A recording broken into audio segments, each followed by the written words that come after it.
Pessoal, não vamos esquecer de acionar o sino.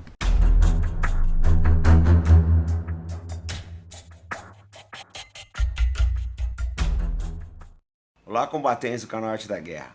O vídeo de hoje inicia uma série que vai procurar analisar o exército israelense e suas contrapartes árabes.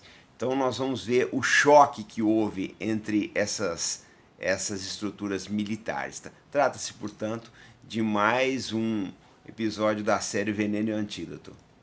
Bom, pessoal, eu queria colocar o seguinte, para tanto quem é pró-israelense como quem é pró-árabe, não achar que o canal está tomando algum dos lados quando nomeia essa série como Veneno e Antídoto. Nem nós acreditamos que Israel seja o veneno, nem que os árabes sejam o antídoto a Israel.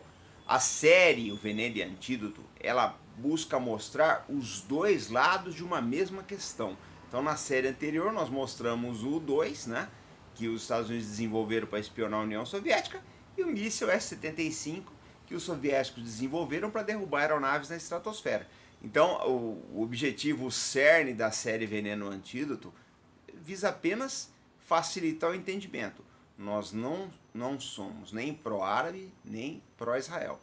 O que nós acreditamos é que esses povos têm que encontrar uma forma de convivência, de entendimento, e essas questões têm que ser resolvidas pela forma diplomática.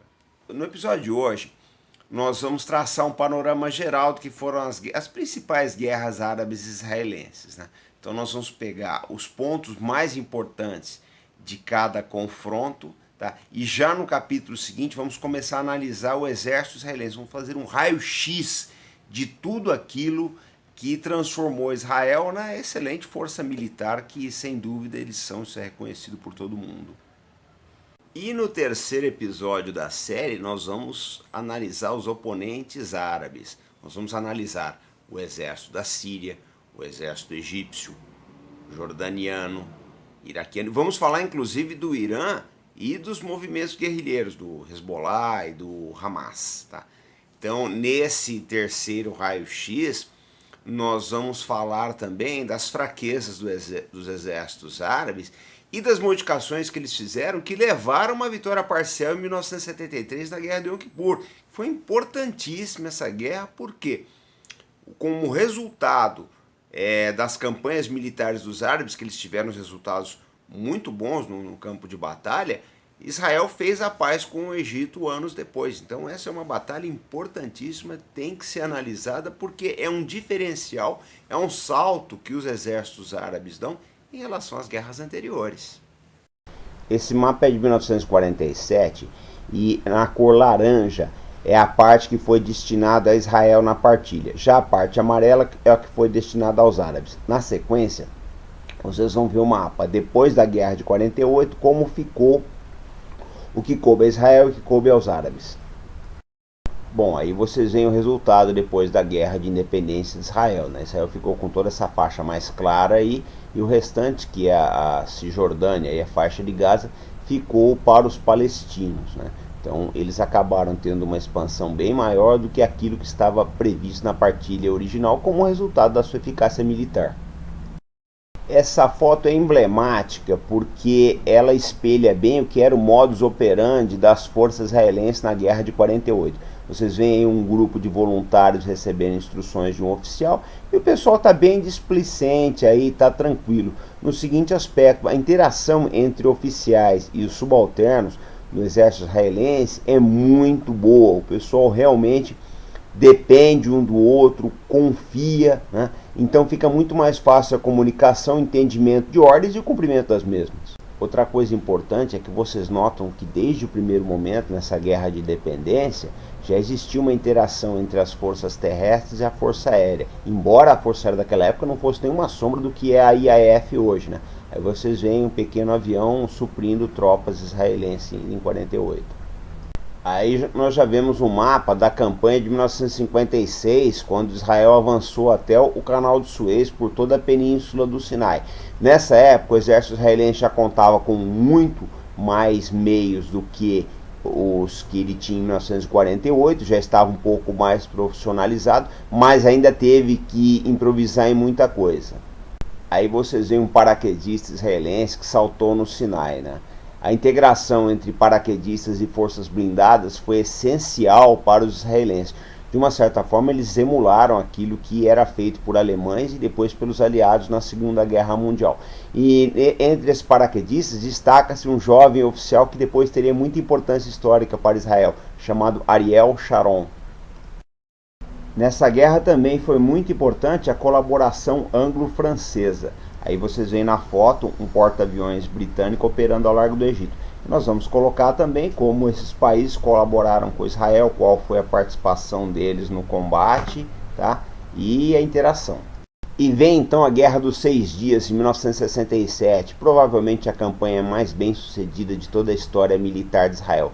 Essa nós vamos dissecar a fundo, nós vamos falar da participação da Força Aérea, dos serviços de espionagem e das unidades blindadas.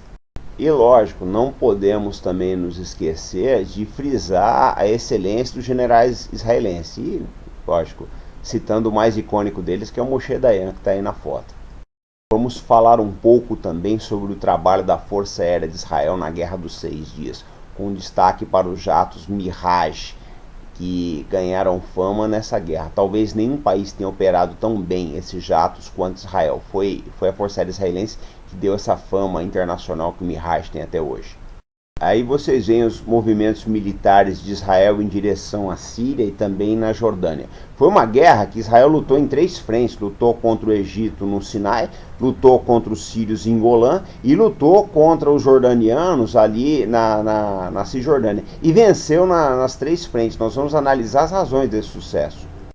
Essa é uma das fotos mais icônicas da Guerra dos 6 Dias, quando os soldados israelenses se deparam com a muralha ocidental de Jerusalém. Nós vamos analisar a importância de Jerusalém também e de toda a história de Israel para suas operações militares. Então vem a Guerra do Yom Kippur, em outubro de 1973, em que Israel nunca esteve tão perto de um desastre militar.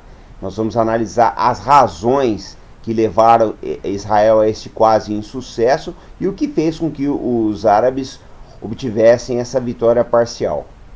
Nessa foto vocês veem caminhões egípcios cruzando o canal de Suez, né? Eles surpreenderam completamente os israelenses e fizeram um excelente trabalho de engenharia. Nós vamos analisar tudo isso.